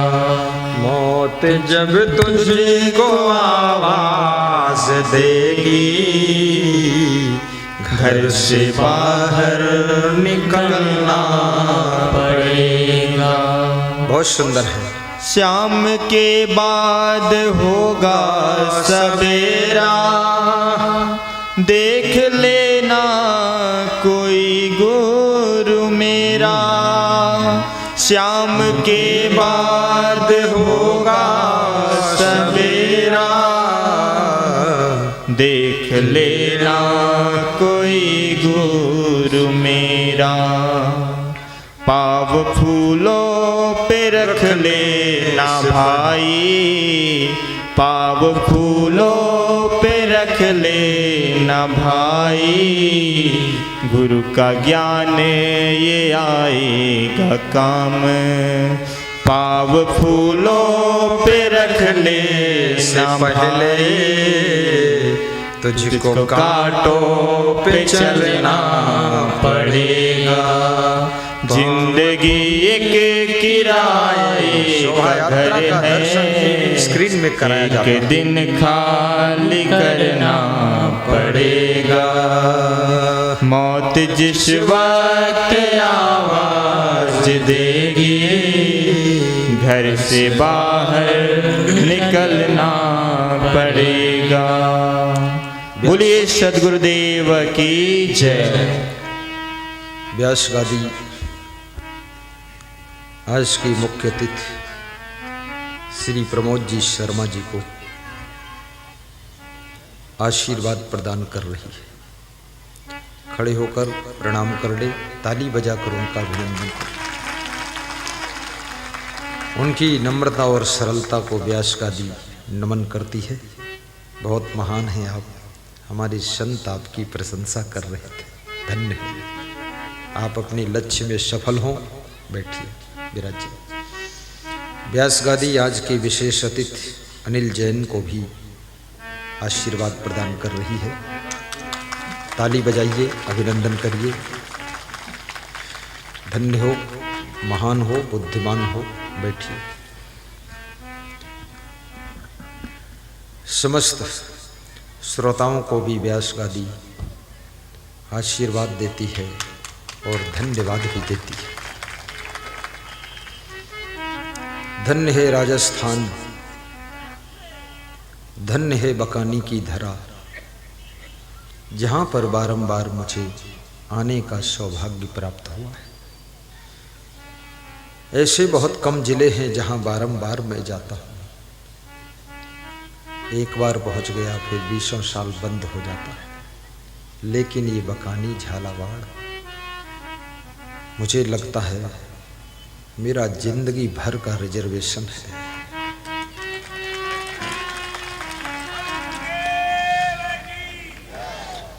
सभी का बहुत प्रेम है, सभी का स्नेह है, क्षेत्रवासियों का भी बहुत प्रेम है। झालावाड़ से पधारे हुए गुरुदेव के महान भक्त तेजपाल जी, श्रीमती चंद्रकला जी को खड़े हो जाओ।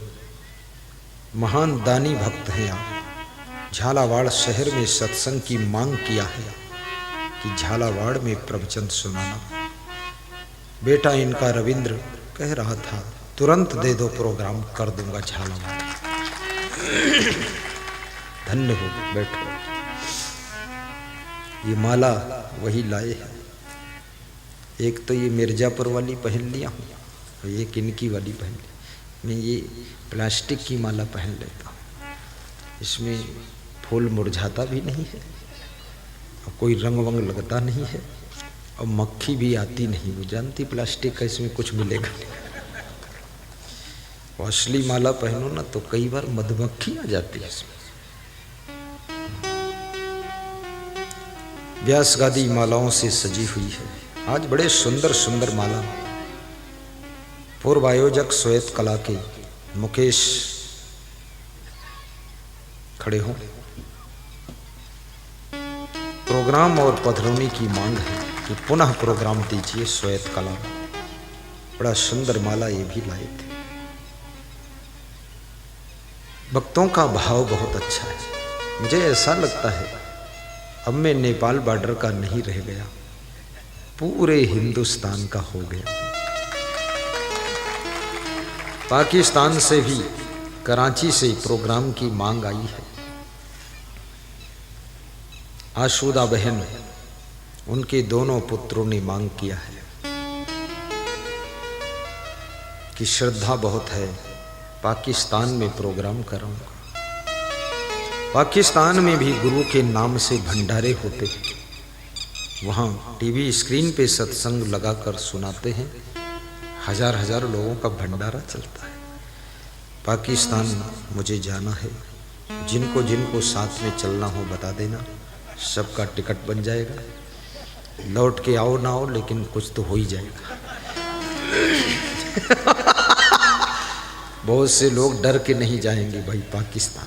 नहीं, वहाँ के जो प्रधानमंत्री इमरान जी हैं ना, वो भी स्वागत करेंगे। प्रेमी है, ऐसी बात नहीं, भाव है।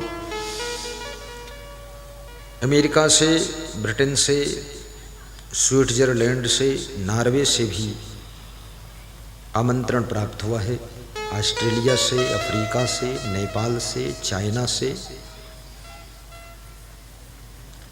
आमंत्रण आया है। लेकिन मेरे गुरु का कहना है बस यहीं सत्संग करो, वहाँ मत जाना, अभी कभी जाना अभी नहीं। तो मैं यही कर रहा हूँ।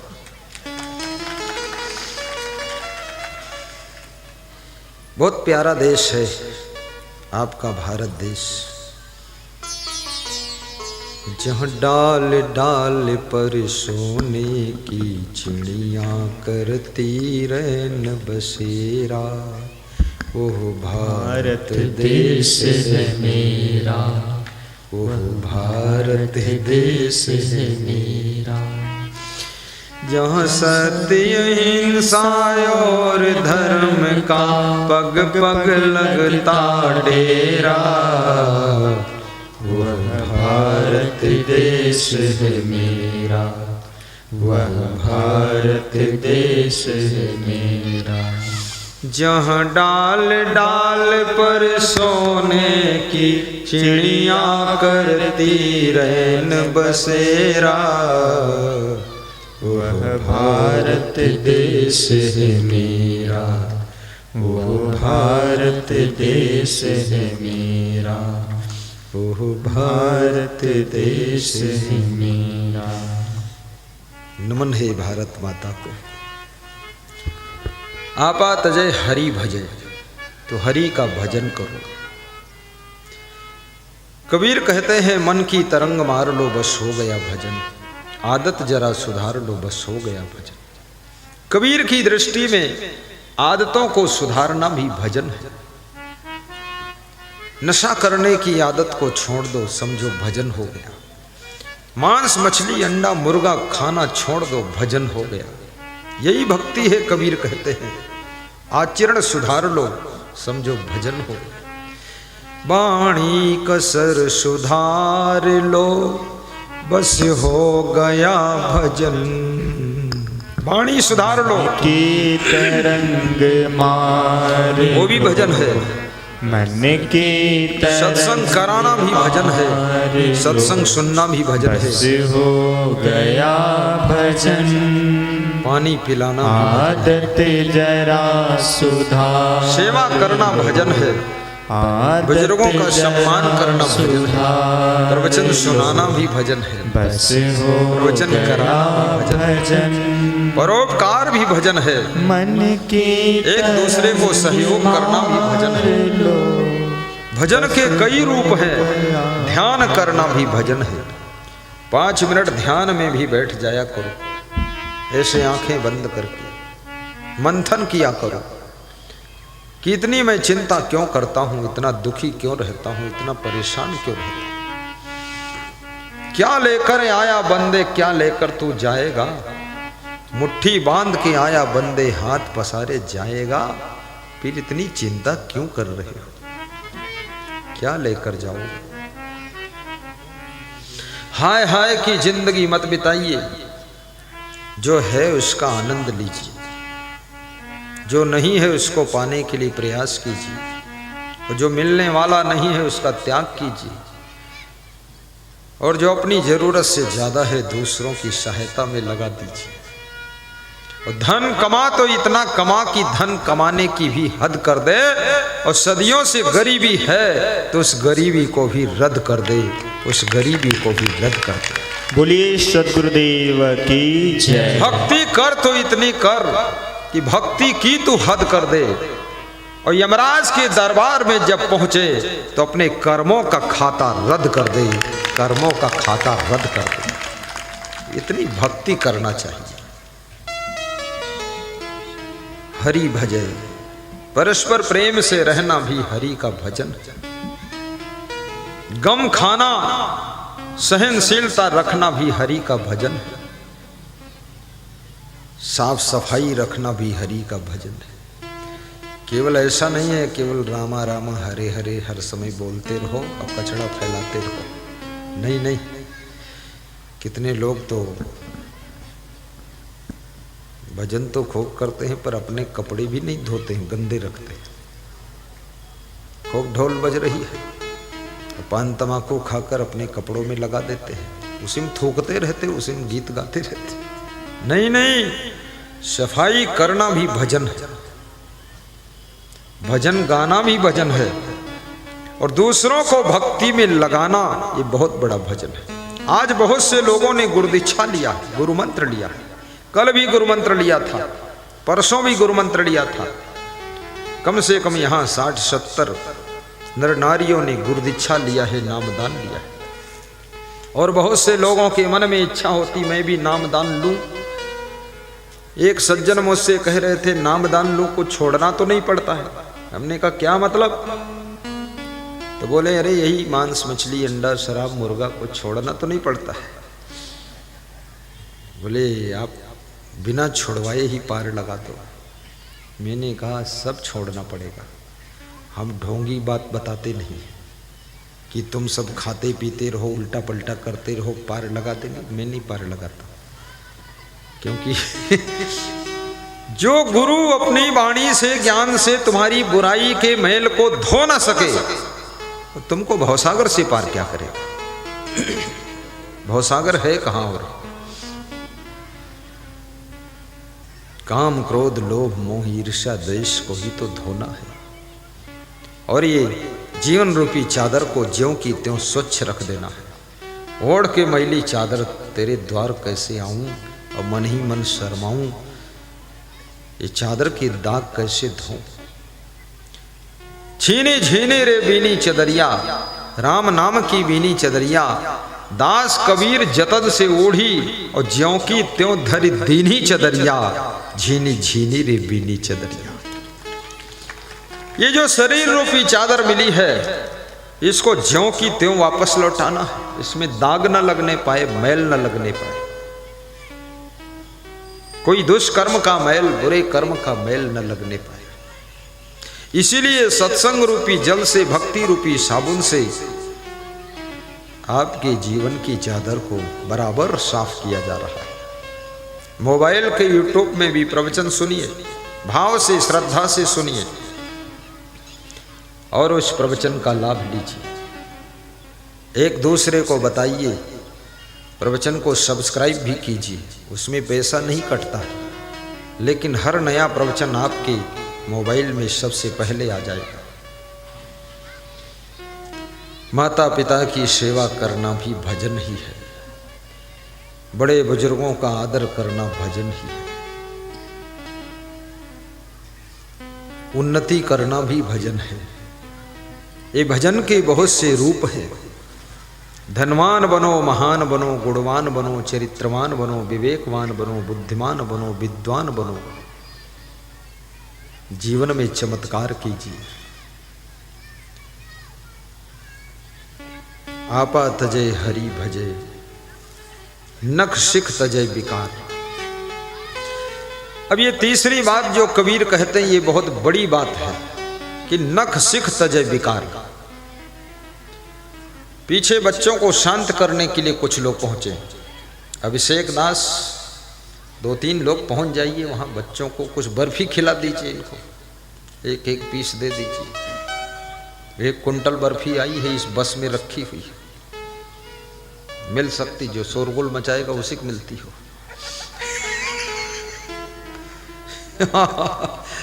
अरे बर्फी वर्फी नहीं है, जो शोरगुल मचाता ना उसको थोड़ा टाइट किया जाता है। सबसे बड़ी बर्फी तो गुरु का सत्संग ही है। नख सिख तजय विकार। विकार कहते हैं मैल को, मैल कहते हैं गंदगी को, और गंदगी कहते हैं कौन सी गंदगी? एक बाहर की गंदगी होती है, दूसरी भीतर की गंदगी होती है। भीतर जो हमारे अंदर छल कपट की गंदगी है, जिसके कारण भगवान राम कहते हैं कि निर्मल मन जन सो मोहि पावा, मोहि कपट छल छिद्र न भावा। जिनका मन निर्मल होगा वही मुझे पा सकते हैं, बाकी ये लोग नहीं पा सकते। निर्मल मन बनाइए। सबसे पहले अपना खान पान निर्मल कीजिए, व्यवहार निर्मल कीजिए। निर्मल मन जन सो मोहि पावा, मोहि कपट छल छिद्र न भावा। निर्मल जन सो मोहि पावा, मोहि कपट छल छिद्र न भावा।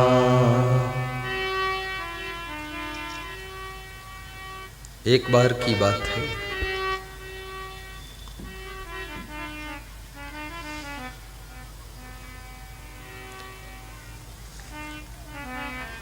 बॉम्बे से अहमदाबाद 4 मित्र यात्रा करना चाहते थे। बॉम्बे जंक्शन पहुंचे, ट्रेन लगी हुई थी, भीड़ बहुत थी, रिजर्वेशन की सुविधा उस समय उतनी नहीं थी। एक मित्र ने कहा आज यात्रा कैंसिल करते हैं, कल चलेंगे। दूसरे ने कहा नहीं नहीं जुगाड़ बिठाते। तीसरे ने कहा तरीका निकालते हैं। चौथे ने कहा फार्मूला हमारे पास है। क्या? बोले अभी देखना सीट मिलेगी। पीछे बढ़कर गया चौथा व्यक्ति, जोर से दौड़ा, एक डिब्बे में गेट पर खड़े हुए लोगों को ढकेला, जोर से धक्का मारा। बोले हटो, निकलो, उतरो, इसमें काला सांप घुसा है, काट लेगा, मर जाओगे। तो सब लोग डर गए, निकल कर कूद कर भाग गए। पूरा डिब्बा खाली हो गया। तो उसने मित्रों से कहा आइए यही फार्मूला है, सो जाइए आराम से। बड़ा चतुर आदमी। सभी मित्र सो गए। ट्रेन टाइम पर छूट गई। सवेरे जहां पहुंचना था वहां पहुंच गई। 5 बजे सवेरे जब आँख खोला चारों मित्रों ने, 5 बजे पहुंचने का टाइम था अहमदाबाद। उतर कर देखा तो रेलवे स्टेशन पर बोर्ड में लिखा हुआ है कि बॉम्बे जंक्शन। बोले क्या बात, ट्रेन गई नहीं, यहीं खड़ी रही क्या, कैंसिल हो गई? तो लोगों ने बताया कि ट्रेन तो चली गई, इस डिब्बे में काला सांप घुसा था, इसलिए ये डिब्बा यहीं काट दिया गया था। ट्रेन तो गई। तो जिसके हृदय रूपी बोगी में, डिब्बा में कपट का काला सांप घुसा हुआ है, उसका डिब्बा इधर ही कट जाएगा, वो परलोक तक पहुंचेगा नहीं, उसका कल्याण होगा नहीं। इसलिए कपट के सांप को निकालिए। जब भगवान श्री राम 14 वर्ष का वनवास पूर्ण करके अवध को वापस आए तो पूर्ववासियों ने दीप जला करके भगवान का स्वागत किया। सबके द्वार पर, छतों पर दीप जलते हुए देख करके राम ने पूछा, ये दीप सब जगह क्यों जल रहे हैं? तो उनको बताया गया कि आपके 14 साल के बाद आगमन की खुशी में सब दीप जला रहे हैं, अपनी अपनी खुशियों को जाहिर कर रहे हैं। आप आए हैं इसलिए सब खुश हैं। तो राम ने कहा, जब इतना खुश हैं तो सबसे मिलना चाहिए। तो उन्होंने एक आयोजन किया, समागम ऐसा बड़ा, सबको बुलाया। एक बार रघुनाथ बुलाए, एक बार बुलाया। भगवान राम बड़े सरल थे, विनम्र थे, उनको बुलाने में संकोच नहीं। भगवान तो वही होता जो सरल और विनम्र होता है। कृष्ण भी बहुत सरल थे। राम जी सबको आमंत्रण भेजते हैं, आइए। सब एक बार बुलाने से आ गए। सुर गुरु दो जयपुरे बासी आए, एक बार रघुनाथ बुलाए, एक बार रघुनाथ। कुछ लोग संदेह करते हैं कि केवट को बुलाया था भगवान राम ने तो आने को मना कर दिया था, और अयोध्या में वापस आए तो फिर एक बार बुलाया तो सब आ गए। कैसे आ गए? क्या है कारण इसका? रघुनाथ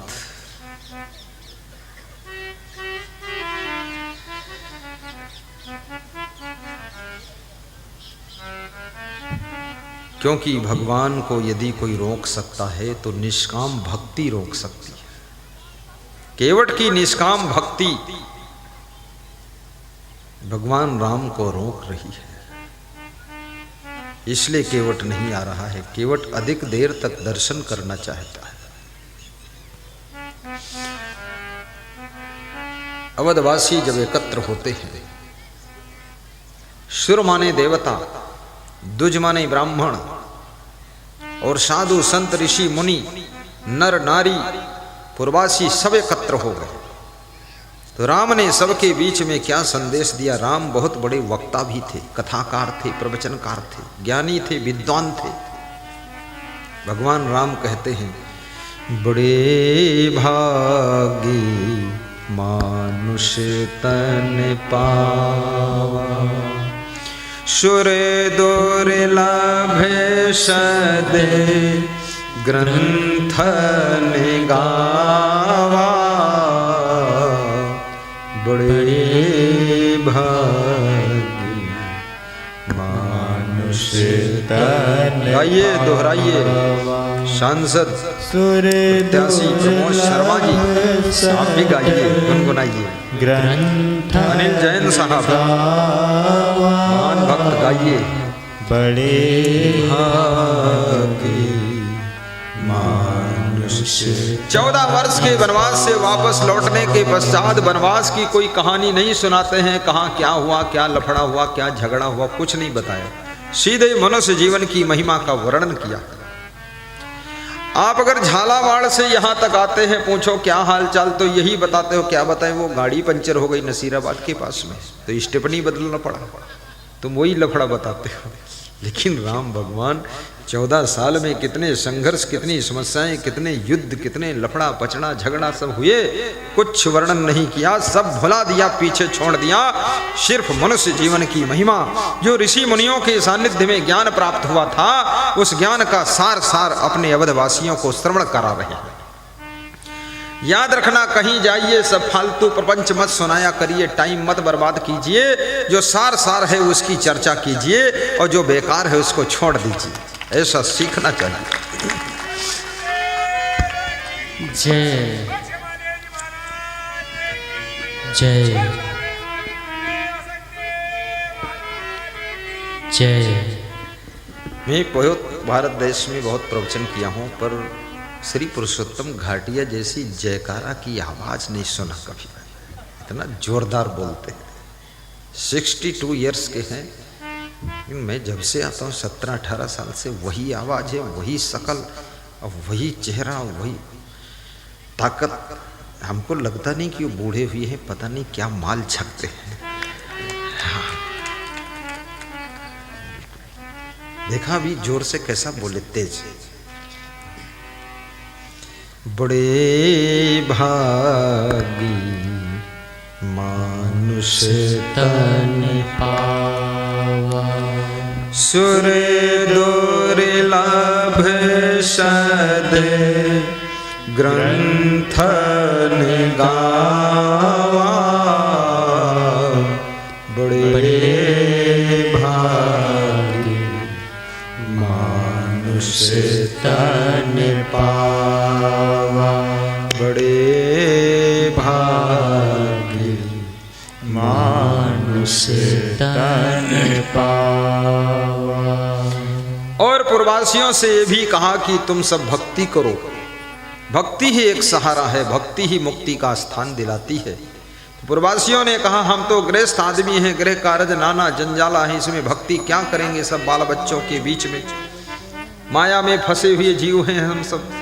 तो राम ने कहा ऐसा नहीं है, भक्ति सब कर सकते। बोले क्या करना पड़ेगा भक्ति में? तो भगवान राम कहते हैं, कहा हो भगति पथ कौन प्रयासा, योग नमक जप तप उपवासा, सरल स्वभाव न मन कुटिलाई, यथा लाभ तो से सदाई। सरल स्वभाव, भक्ति यानी सरल स्वभाव बनाइए, यही करना है। मन की कुटिलता को हटाना है, बस यही करना। यथा लाभ तो से सदाई। हे पूर्ववासियों, भक्ति कोई कठिन नहीं है, ना इसमें योग करना है, न जप करना है, न तप करना है, और ना तो उपवास रहना भी जरूरी नहीं है। लेकिन यदि आपको करना है तो स्वभाव को सरल बना लो। बोले कैसा सरल? बोले सेवरी जैसा सरल बना लो स्वभाव, आपकी भक्ति सफल हो जाएगी। मन की कुटिलता, मन का कपट दूर कर लो, और जो है उसमें संतोष भी रखो, हमेशा खुश रहो। इस भक्ति से मैं प्रसन्न हो जाता हूँ। सरल स्वभाव न मने कुटिलाई। कल मुझे बहुत अच्छा लगा जब मैं तो से सदाई। चिरंजीव भाई साहब जी के यहाँ गया तो श्री पुरुषोत्तम घाटिया ने चिरंजीव भाई साहब से कहा तुम्हारे घर गुरुजी नहीं आएंगे। तो उनकी पत्नी बोली कोई बात नहीं, नहीं आएंगे तो कोई बात नहीं, और भक्ति में शक्ति है तो आएंगे तो जरूर। और कुछ ऐसा योग बना कि हम जब वहां से निकले तो इतनी स्पीड से निकले कि सब पिछड़ गए, मैं भागता हुआ गाड़ी तरफ पहुंचा। अब वहाँ फिर से पहुँचे, घाटिया साहब बोले वो वास्तव में उनका घर छूट गया, आपको फिर से चलना पड़ेगा, लौटो। तो हमने तो मैं फिर गया वहाँ, तो हमने कहा देखो सरल स्वभाव है, नहीं आएंगे तो बताएं कोई बात नहीं है, दिल में तो श्रद्धा है। वास्तव में भगवान आपके हृदय में बसे हुए हैं। मौको कहाँ ढूंढो बंदे, मैं तो तेरे पास में, मैं तो तेरे पास में, और खोजी होए तुरंत मिल जाऊं एक पल की तलाश में। और कहें कबीर सुनो भाई साधु, सब सांसों की सांस में, मौको कहाँ ढूंढो बंदे, मैं तो तेरे पास में। मोको कहाँ ढूंढे रे बंदे, मैं तो तेरे पास में। मोको कहाँ ढूंढो बंदे, मैं तो तेरे पास में, मैं तो तेरे पास में। कहीं कबीर सुनो हो संतो, सब सांसों की सांस में मोको कहाँ ढूंढो बंदे, मैं तो तेरे पास में। कोरोना ए कोरोना, अरे इसकी वजह से थोड़ा हंसने में भी डर लग रहा है, क्या लफड़ा फंस गया। चलो मैं तो हंस सकता हूँ कि मैं तो सबसे अलग हूँ ज्यादा। हमारे टीआई साहब भी हंस रहे थे, प्रसाद दिया खुश हो गए। और यहाँ के थानेदार साहब भी, मैं थानेदार को बोला अरे तू रिटायर हो जाना तो मेरे साथ साधु बन जाना, तो मुंडी हिलाया हूँ। ये अच्छे आदमी, सब बहुत प्रेमी है। समस्त पुलिस जवानों को व्यास गादी आशीर्वाद प्रदान कर रही है। आप कोरोना के युद्ध काल में सुरक्षित रहें, स्वस्थ रहें, सबकी रक्षा करते रहें। जुग जुग जियो पुलिस जवानों, ऐसा व्यास गादी बकानी में आशीर्वाद आपको प्रदान कर रही है। सरल स्वभाव मन कुटिलाई, यथा लाभ संतोष सदाई, मंगल भाव गाइए अमंगल हारी। आप भी मुस्कुरा सकते हो। जो आदमी मुस्कुराता है ना, वायरस बहुत दूर भागता, जो ज्यादा मुंह ऐंठता उसी को पकड़ता। मंगल भावने अमंगल हारी, जय जय दशरथ अजीर बिहारी। मंगल सब गदगद होकर गाइए, बस समापन की ओर हम जा रहे हैं। आज कुछ नियम भी बताना है। दशरथ अजीर बिहारी, मंगल भवन। मैं तो विदा हो जाऊंगा, लेकिन जय जय तुम प्रवचन सुनते रहना। 200 घंटे के प्रवचन की पेन ड्राइव ले लेना, लगाकर सुनते रहना। साउंड सिस्टम खरीद लेना। सकल सम अपने अपने गांव में प्रोग्राम के लिए भी तैयारी करना, मन में सोचना। महामंगल आरती में शामिल होकर के अपने घर के अमंगल को दूर करना। आरती होने के पश्चात 3-4 पुरुष 3-4 बेटियां सबको दर्शन करा देना। ऐसे करके मस्तक में लगा लेना। साहित्य का भी अध्ययन करना, साहित्य ले लेना। और आज एक निवेदन है कि उज्जैन आश्रम के लिए दोनों तरफ कार्यालय बना हुआ है। कल कई श्रद्धालुओं ने, दानवीरों ने उज्जैन आश्रम के लिए दिल खोल करके दान दिया था।